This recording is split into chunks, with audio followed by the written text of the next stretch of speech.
నవ్యాంధ్ర రాష్ట్ర రాజధానిగా అమరావతి పేరు సూచించిన నాన్నగారు కృష్ణమ్మ ఒడిన రాజధాని నగరం అద్భుతంగా నిర్మాణం కావాలని బలంగా ఆకాంక్షించేవారు.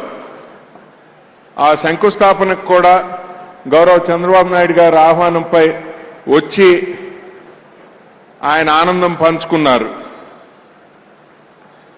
వారి ఆకాంక్షలకు అనుగుణంగా అమరావతి నూతన నగరం అపురూపంగా తయారై యావత్ దేశానికే కీర్తి ప్రతిష్టలు తేవాలనే సంకల్పంతో మా కుటుంబం తరపున 10 కోట్ల రూపాయలు విరాళంగా అందజేస్తున్నాం.